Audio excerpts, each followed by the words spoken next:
Muy buenas noches, estimados estudiantes de la asignatura Preparación y Evaluación de Proyectos.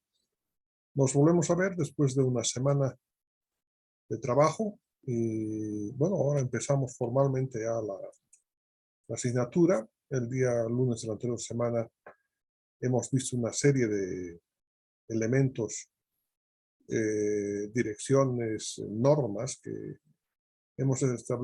se ha establecido para la evaluación de la asignatura.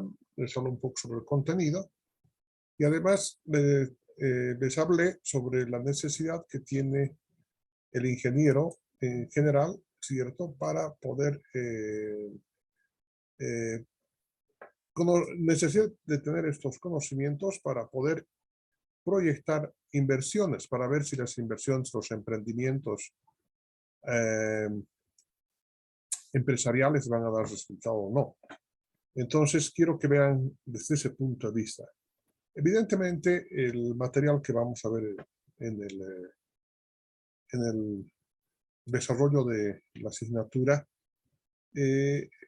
para completar, como es una forma general, ¿no?, para todas las especialidades, es hablar sobre la implementación de una planta industrial, pero al mismo tiempo puede ser la implementación de un negocio como un café internet y otros negocios más, o producción de partes también, ¿no?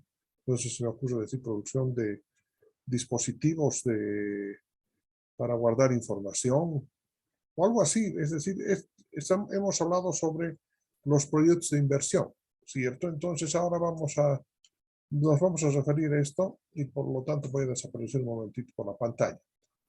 Yo me imagino que me deben estar escuchando bien, por eso que no hay mayor problema. Si alguien podría darme por favor ese informe. Sí, Inge, ¿se escucha bien? Inge. Muchas gracias. Entonces seguimos. Vamos a tocar esta temática. Sí, vamos a hacer algunas consideraciones generales sobre los proyectos de inversión. Habíamos indicado que los proyectos de inversión, ¿sí?, corresponden a una categoría, ¿sí?, que determina que donde se invierte, ¿sí?, tiene que haber también un retorno. Esa inversión, ese dinero que he invertido para poner en marcha un emprendimiento, al cabo de la totalidad de los años, ¿sí?, de operación, que pueden ser 5 o 10 años en el horizonte de vida del proyecto, tenemos que recuperar el dinero invertido, ¿sí? Por eso son proyectos de inversión. Ahora también se denominan proyectos de inversión, ¿sí?, a toda obra de infraestructura, etcétera, porque se dice, bueno, se hace el proyecto y se invierte. Pero la diferencia está en que en esos proyectos, por decirles un puente, si nadie cobra por el puente, ¿cierto? Entonces, son proyectos de inversión de infraestructura, pero que no significa devolución, que no podemos recuperar la inversión, ¿sí?, sobre la venta de los bienes o de los servicios. ¿Cuál es la otra característica que habíamos indicado? De que nosotros vamos a producir bienes o servicios. Entonces, ¿qué son los bienes? Computadores, automóviles, lápices, pupitres, casas, etcétera, ¿no? Eso es, a eso se refiere.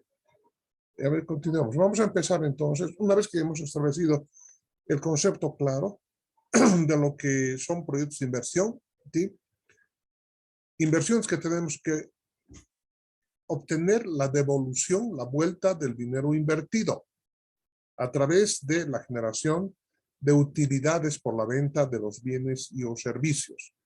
Entonces, como ya conocemos el marco a lo que queremos enfocar a través de la asignatura que estamos cursando, entonces ahora definamos un poquitito más sobre el objetivo general de un proyecto de inversión. Pueden haber, dice, proyectos en los campos de educación, salud, obras públicas, producción, turismo, etcétera, ¿no? En todos estos sectores, ¿sí?, si ustedes han escuchado, se está haciendo un proyecto turístico, ¿sí? Se está construyendo un hospital, se están construyendo carreteras, ¿sí?, o se está construyendo una fábrica para la producción de carne de embutido de pollo, por decir algo. ¿no? Entonces, todos ellos son proyectos donde se va a invertir. Y además, en estos proyectos existe además, tiene que haber una parte técnica. Esa parte técnica incluye planos, diseños, todos aquellos elementos de ingeniería, ¿cierto? Pero además tiene que haber una evaluación, un presupuesto mínimamente. O sea, para los proyectos de puentes, carreteras, obras de infraestructura, hospitales, etcétera, ¿sí?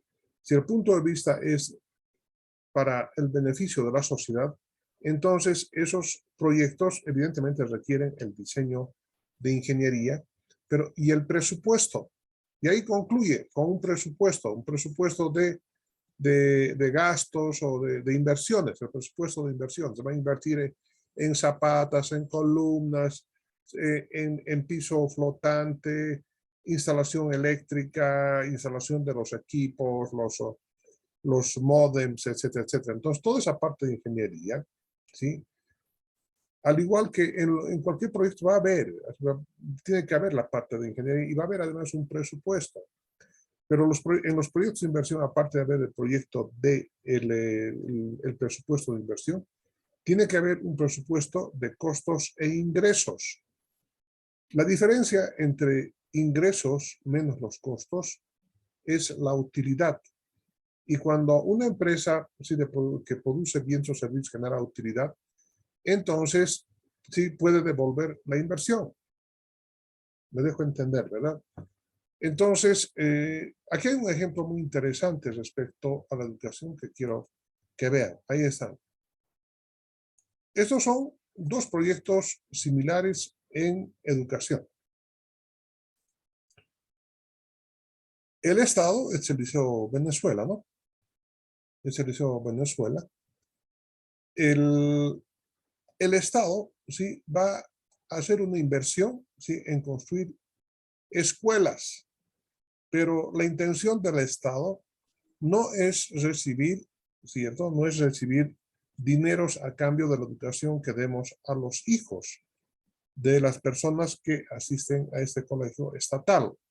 Entonces, tranquilamente el Estado puede hacer una inversión, por decirles, de $3 millones en construir una infraestructura para una unidad educativa y construye ahí y entregan llave en mano y chayan y todo, pero y empiezan a pasar clases los niños, jóvenes, etcétera, y se van preparando. Pero no hay sentido comercial, si se dan cuenta, no hay un sentido de utilidad. Puede ser una utilidad sobre la base, sí, social, que vamos a estudiar un poquito más allá. Pero eso es lo que ocurre en la fotografía de la derecha. Pero en la fotografía de la izquierda, claramente se ve, ¿no?, que es un colegio privado. Entonces, los señores los inversionistas privados, sí, van a invertir en el sector salud. Van a construir una infraestructura, ¿cierto? Y además la implementan con todos los equipos y venden los servicios de educación. Pero en la venta de los servicios de educación, una señorita que está aquí presente, ¿cuánto paga mensualmente por ese servicio de educación? Paga $500. ¿Sí? Vean a sus papás y pagan $500. Esos $500 hacen que su hija reciba una educación, ¿sí?, que está controlada por el Estado, etcétera, pero que es privada. De los $500 que ha invertido ese señor mensualmente, ¿sí?, tienen que pagarse los profesores, tienen que pagarse todos los servicios, ¿no? Agua potable, energía eléctrica, el deterioro de la planta, el deterioro de los equipos, etcétera, etcétera. Pero va a quedar un margen, ¿cierto? Es decir, esos ingresos que ha obtenido el colegio, menos los costos totales, ¿cierto?, generan una utilidad.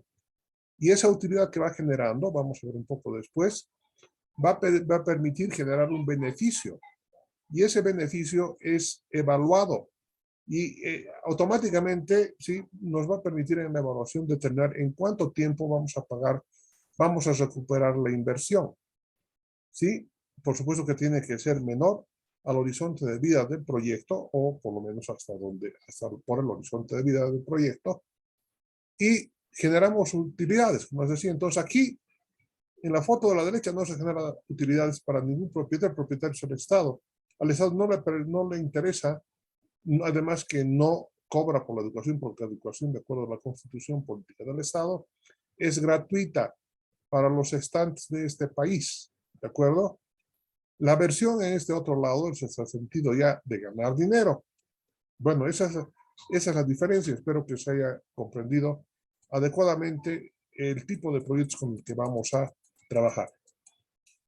Pero como les decía un principio, tanto en la inversión privada, sí que va a generar utilidades, como en los proyectos de inversión simplemente así, ¿no? Que no van a generar utilidades, tienen que haber estos dos componentes. La parte técnica, los planos, las maquetas, o sea, todo lo necesario de la parte técnica para saber qué es lo que se va a hacer, ¿no? Dónde se van a instalar las máquinas, los diseños eléctricos, es decir, todo lo que implica, sí, la parte de ingeniería. Pero a eso tengo que sumar, sí, qué cosa, a los recursos financieros. Porque si hay planos y no hay recursos financieros, entonces no se hace. Si hay recursos financieros y no hay planos, entonces puede salir realmente un adefesio, no más que un edificio, ¿verdad?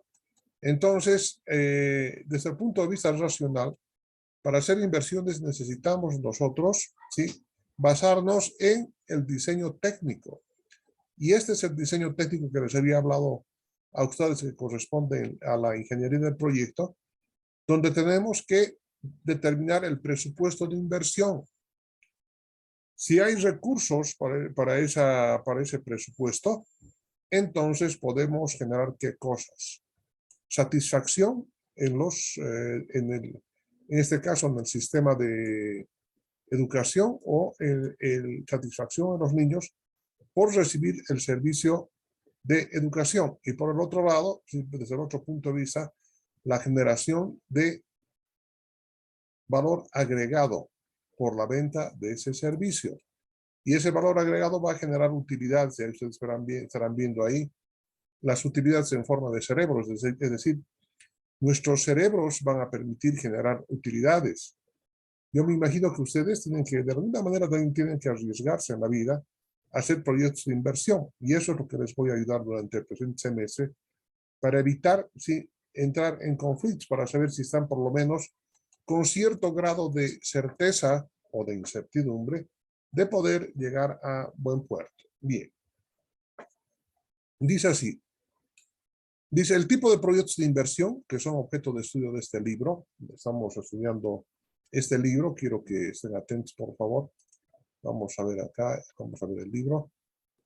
Vamos a ver acá.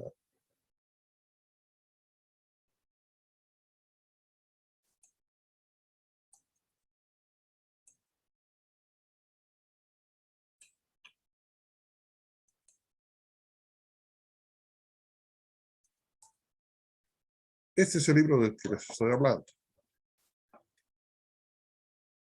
Manual de preparación y evaluación de proyectos, de mi autoría. Creo que no se está viendo bien ahí el nombre. Parece que por alguna circunstancia dice José Salomón Núñez Durán, ¿sí? Este es el texto. Este es el texto que lo estamos estudiando. Ya está. Entonces, ese texto, ustedes lo pueden encontrar en la librería del... ¿Cómo se llama? El Casero se llama la librería.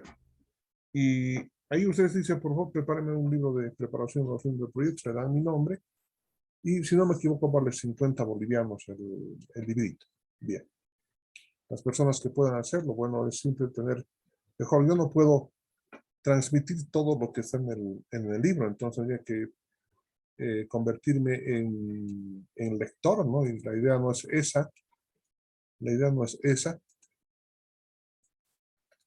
Y continuamos. Bueno, estamos analizando eso. Hay algunos elementos que voy eliminándolos. Aquí estoy un poquito ambientándolos a través del uso de colores, de gráficos, para que sea mucho más fácil de poder comprender. Entonces dice, el tipo de proyectos de inversión que son el objeto de estudio de este libro, que estamos hablando, Requiere del aprendizaje de una serie de conocimientos y habilidades para producir una investigación que sea coherente con el objetivo establecido y demostrar la viabilidad en los estudios que la componen. ¿A dónde estoy apuntando con esto, no? ¿A dónde apunto con esto? Es decir, cuando ustedes acaben el curso, van a tener nuevos conocimientos y van a tener nuevas habilidades que hasta el momento no tenían y que les van a permitir, ¿sí?, poder manejarse en el campo de la ingeniería, en el campo de los proyectos. O sea, normalmente los ingenieros, sí, trabajamos con proyectos y los proyectos tienen que tener la parte técnica como la parte financiera. Pero los proyectos que vamos a ver son esos proyectos que generan utilidades por la venta de los bienes o de los servicios. Esa es la diferencia y que pueden evaluarse financieramente en su rendimiento. Y esos rendimientos que que estamos hablando, un poco más allá los vamos a denominar indicadores financiero-económicos, tales como la tasa interna de retorno y el valor actual neto. Una de las preocupaciones que tengo, sí, es de que ustedes empiecen a anotar las palabras de este nuevo argot que vamos a aprender. Es decir, ustedes están entrando en un campo, ¿sí?, que les está conectando con el campo económico, ¿cierto? Y con el campo técnico, es decir, el técnico económico que los vamos a conjuncionar. Y en su manejo e interpretación van a surgir una serie de términos que es importante que ustedes los vayan anotando en un cuadernito aparte. Háganlo, por favor. No puedo obligarlos porque no les veo desde acá, pero yo creo que no está de más en que cuando existe una palabra nueva, ¿sí?, anótenla, porque hay un conjunto, por lo menos al concluir esta asignatura, unos 200 términos van a incorporarse en su memoria a largo plazo. Pero no solamente los términos, sino el significado de los términos, la semántica de la palabra. Es decir, ¿qué significa? Entonces, con este conjunto de conceptos, de ideas, vamos a ir formando, ¿sí?, un sistema de conocimientos que nos permita, ¿cierto?, no solamente conocer, sino tener la habilidad de elaborar proyectos de actividad técnico-económica.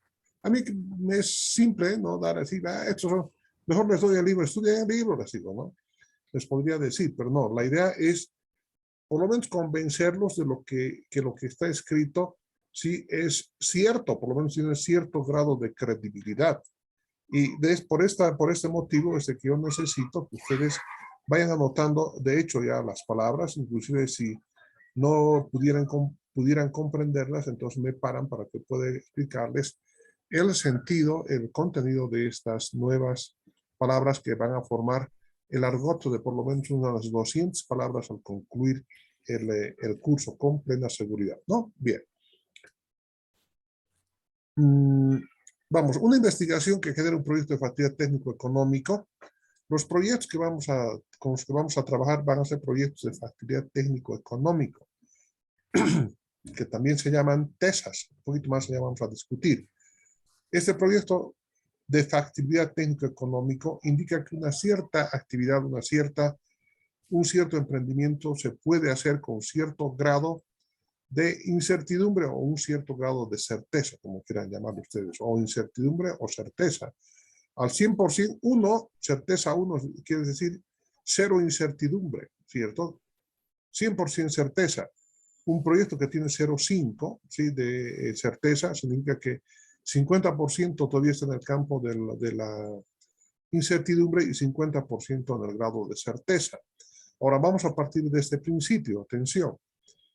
Ningún proyecto, ¿sí?, por más malito que sea, o sea, puede decir lo que va a ocurrir en este proyecto se establece con una certeza del 100%. Mentira.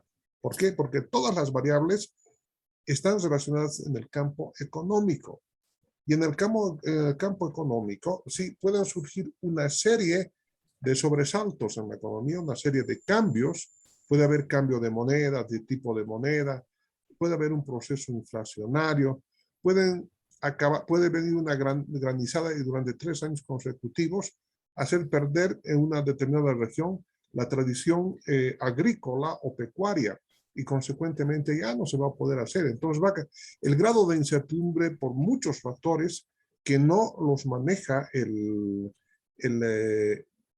analista que está elaborando el proyecto, ¿sí? Escapan ya de su buena voluntad, van a la posición de incertidumbre, de riesgo, ¿cierto? Si esos problemas están en el campo de la incertidumbre total, o sea, conociendo o aproximando un vector de probabilidades para cada una de esas ocurrencias, entonces nos permitía dar cierto grado de información aplicando la esperanza matemática u otros métodos para más o menos darnos cuenta de lo que podría ocurrir. Pero de todos modos, todo proyecto sí trabaja o está construido sobre un cierto grado de incertidumbre. ¿De acuerdo? Muchas gracias. Sí, corten, por favor, corten. Sí, muchas gracias. Dice, una investigación que genera un proyecto debe ser coherente con los objetivos del plan de desarrollo sectorial o regional. Ustedes dirán, pero a ver, cuando es una planta pequeñita, ¿cierto? Por decirles una plantita, una heladería y un señor del Alto invierte $50,000 en abrir una heladería, ¿de acuerdo? Pues, ¿tendrá algún problema en que el municipio le genere un documento que le facilite su accionar en el campo de la legalidad en el Alto? Yo creo que no hay mayor problema, le van a dar, ¿cierto? Pero si se tratara de la instalación de una curtiembre, con una inversión millonaria de unos $5 millones, la cosa es un poquito más grave, ¿no?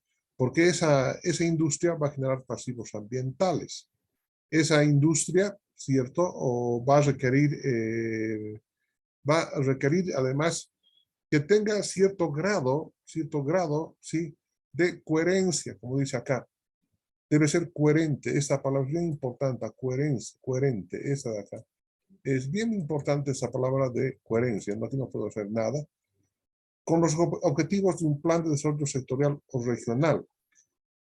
El Estado Nacional, ¿sí? En los últimos años, en los últimos 16 años, ha pasado a tener una economía planificada. Es decir, ya no se cree en las fuerzas, en la mano misteriosa que decía Smith, ¿cierto? De la economía, ¿sí? Para establecer un equilibrio de precios. Aquí dice que ya no interviene, ¿no? Aquí lo que pasa, dice, es de que el Estado, ¿sí? En el sistema en que estamos, de tipo socialista, por eso es movimiento socialismo, ¿no? Entonces, la economía es planificada. Tratan de planificar lo mejor que pueden, aunque claro, es híbrido, ¿no? Pero de todos modos, sí, para hacer inversiones de magnitud, tienen que estar encuadrados dentro de lo que ha planificado, sí, en sus planes sectoriales y regionales. ¿Qué significa sectorial? El sector al que pertenece. Cuando estamos hablando, sí, de curtiembres, entonces estaríamos hablando del sector agroindustrial, ¿no? Porque viene de los cueros, se van a obtener de las vacas, por decirles, ¿no? Y las vacas van a ofrecer su piel una vez que sean faeneadas. Entonces, hay un sector pecuario, ¿verdad? Y al mismo tiempo regional.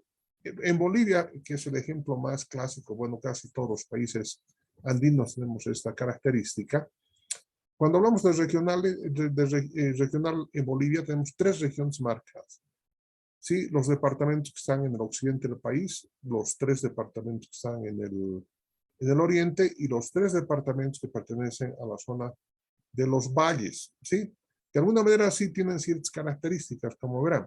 Y debido a esas características de clima, de temperatura, de tradiciones agropecuarias, agrícolas, frutales, etcétera, etcétera, tienen planes para el desarrollo de la región. Entonces, todo proyecto tiene que ser coherente con ese plan de desarrollo sectorial o regional. Por ejemplo, ¿cuál sería un proyecto incoherente por el momento? Digo, ¿no? Que debería ser instalar una granja de cría de camélidos, ¿sí? De llamas en Santa Cruz de la Sierra. De que se podría hacer, se podría hacer. Pero me parece que estos animalitos tienen serios problemas cuando se van al oriente debido a la cantidad de insectos que les pican, ¿no? Se van formando, se deteriora el cuero, ¿sí? ¿Por qué? Porque pica un bichito, ¿sí? Se infecta la herida y en la piel ya queda deteriorada, ¿no? Y cuando se saca esa piel para hacer cueros, entonces aparecen unos agujeritos, ¿no? Entonces, creo que no es muy coherente, pero lo coherente sería hacer una granja de producción de camelidos, por decirlo así, en Turco, en Uyuni, en esos lugares donde corresponde el hábitat de ese animal, o lo propio, ¿no? Querer producir sandías en la ciudad del Alto, por decirse que se puede, ¿no? Pero hay que hacer mayor inversión en carpas solares, etcétera, ¿no? Ha salido de su hábitat natural. Entonces, tiene que haber un cierto tipo de coherencia, ¿no? En que se quiera hacer una cosa que esté dentro del sistema, ¿sí? Que esté dentro del sistema de producción de un determinado lugar, ¿no? Muy bien. Ahora, lo que quiero mostrarles a continuación es que los proyectos de facilidad técnico-económico contribuyen al crecimiento del país. En otras palabras, se indica, ¿sí?, que la célula de la economía es el proyecto. Reitero, un país es más poderoso mientras más proyectos en operación estén, ¿no? Mientras más fábricas existan, más emprendimientos, es decir, en el mundo de los negocios. Entonces, es un poquito lo que quiero inclinar ustedes. Ustedes tienen que salir a la vida práctica, a la vida real, con ese sentido de ser inversionistas, de querer hacer su propia empresa. Evidentemente, no es fácil. Hay mucha competencia. Requiere mucho esfuerzo, como en todo tipo de proyecto, pero también hay que ver todo, identificar todas las variables que podrían hacer fallar el proyecto, ¿no? Entonces, cuando estudiamos todas las variables y ponemos ese intrincado sistema de información que va a ser el proyecto, entonces con cierto grado de certidumbre podemos decir nos va a ir bien o nos va a ir bien siempre y cuando se cumplan estas condiciones, o nos va a ir mal si cambian estas condiciones actuales. Entonces, ver esos son los factores con los que debemos trabajar. Todo proyecto sí navega en las aguas de cierto grado de certidumbre y cierto grado de certeza también. Bien, estos proyectos, es el conjunto cada uno de los proyectos constituye una célula de la economía. Entonces, mientras más proyectos, más poderosa es la economía. Pero ahora esta economía, ¿cómo se mide? De diferentes maneras. Ustedes, con seguridad, han escuchado en los informes de fin de año o en los informes en que, bueno, los papás les corresponde doble aguinaldo. Dicen, sí, este año va a haber doble aguinaldo porque la economía va a crecer en un 4 o 5%. Cuando la economía crece más del 4.5%, entonces como premio se otorga doble aguinaldo. Eso para que la riqueza que generan, ¿sí?, los empresarios privados pueda repartirse de mejor manera a sus trabajadores, ¿de acuerdo? A ser un poco más equitativos, porque al cabo de las experiencias, sin los obreros, ¿sí?, y si además los empleados, no podría haber productividad, no podría haber generación de riqueza. Entonces, aproximadamente ese es el sentido, ¿verdad? Bien, entonces, pero ¿cómo se mide ese incremento del 4.5%? Ese indicador económico, macroeconómico, se llama Producto Interno Bruto, PIB. Que no se les olvide este hecho, inclusive por razones, ¿sí?, de conocimiento, ¿sí?, para poder entrar en discusiones. Muy rápido los voy a explicar, es muy simple de comprender. Supongamos que es el PIB del 2020, ¿sí?, igual a 100 millones de dólares. ¿De acuerdo? Todo ese término de acá de esta ecuación se convierte en 100 millones de dólares. Y el PIB del 2021 es 110 mil millones de dólares. Entonces, si yo comparo entre el PIB del año 20 con el PIB del año 21, ha habido un incremento, ¿cierto?, de 10 millones de dólares. Entonces, eso significa que la economía va creciendo. Pero les comunico que el PIB de Bolivia ya está en el orden de los 15.000 millones de dólares o 20.000 millones de dólares, ¿sí? O por lo menos estaba antes de la insurrección popular que ha habido en el 19, estaba más o menos en ese orden. Parece que ha bajado un poco. Y bueno, ahí tenemos la comparación, ¿verdad? Y la relación, sí, porcentual entre el valor del PIB del 2020 con el PIB del 2021 indica si está por encima o por debajo del 4%. Si está por encima del 4%, 4,5%, se paga doble aguinaldo. Caso contrario, no como ha ocurrido para este año. Ha dicho que no, que la economía no ha crecido en esa medida, ¿cierto? Solamente ha crecido nada más la publicidad, la propaganda de gobierno, pero en la realidad se dieron cuenta de que no había crecido en esa magnitud, excepto en cierto tipo de sectores, pero en el campo de la economía global no lo hizo. Ahora, ¿cómo se mide este Producto Interno Bruto? Desde el punto de vista conceptual, se mide como, dice, el consumo de gobierno, que es la letra C, más las inversiones que genera el país en todos los campos, en las inversiones en salud, las inversiones en educación, las inversiones en carreteras, etcétera, ¿no? Más las exportaciones de bienes y o servicios. ¿Qué exporta Bolivia? Gas, minerales, maderas, un montón de productos, ¿no? Servicios, electricidad. Y estas son las importaciones. Bolivia importa de todo. Importa automotores, alimentos, calculadoras, hojas, etcétera, etcétera, ¿no? Y aquí más o menos dicen las transferencias de capital. Es más cuando ingresa al sistema, ingresan dineros, en este caso diremos por concepto del envío de nuestros legionarios en España, legionarios en todo el mundo, que mandan a sus papás, ¿cierto? O a sus hijitos, etcétera, está entrando dinero. Y menos cuando sale de la economía el dinero normalmente por el pago de los intereses y capital por los préstamos que ha hecho el Estado. De todos modos, esta fórmula de la determinación del Producto Interno Bruto es una fórmula, ¿sí?, teórica.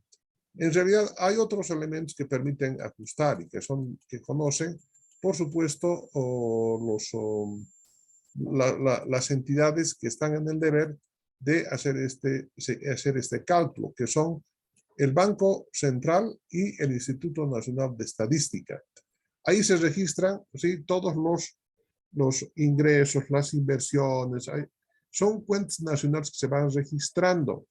A Dios gracias, debido a la implementación de los servicios de información, ¿sí?, en medios informáticos, hoy en día esa información fluye muy rápidamente, casi al finalizar marzo ya tenemos la información si el PIB es mayor que el anterior o menor, etcétera, ¿no? El Producto Interno Bruto. Pero las entidades que por ley están destinadas a elaborar ese Producto Interno Bruto, aquí está el Banco Central de Bolivia, ¿sí?, frente a la vicepresidencia del Estado Plurinacional, y acá está el Instituto Nacional de Estadística, ¿sí?, como referencia. Aquí, como les dije, fíjense, si es mayor al anterior, el PIB demuestra que la economía crece. En consecuencia, puede medirse el índice de crecimiento, ¿sí?, a través del PIB. Por supuesto que existen otros indicadores más, pero no estamos nosotros en el campo, ¿sí?, del análisis económico, macroeconómico, etcétera, simplemente para darles una idea de que si volvemos a esta formulita, vamos a volver a esta formulita. Aquí está. Fíjense, aunque les digo, claro, esto es dentro del campo teórico, ingresa algunos otros, pero normalmente así se realiza la ecuación. Esta es la ecuación general del Producto Interno Bruto en la China, en Japón, en Chile, en Bolivia o en cualquier parte del mundo, porque es parte del criterio económico mundial. El consumo de gobierno, o sea, todo lo que consume el gobierno, ¿no? Consume gastos de gobierno y personas, sueldos y salarios, y eso se registra, ¿cierto? Se registra. Las inversiones, o sea, ¿qué inversiones se han hecho? Se ha hecho una inversión en el campo petrolero de Caranda 2, ¿de cuánto? De 120 millones de dólares se registra. Se ha hecho inversión en minería, ¿sí? ¿Cuánto? 4 millones de dólares se registra. Todo tiene que registrarse. Además, el Estado Nacional, ¿sí? A través de los reglamentos, leyes, estatutos, etcétera, obliga a todas las empresas del país a registrar el movimiento económico. Pero fíjense acá en estos dos puntos de acá, dice exportaciones menos importaciones. Cuando las importaciones superan a las exportaciones, entonces hay un decrecimiento en el Producto Interno Bruto. Se nota, ¿verdad? Entonces lo que tenemos que hacer es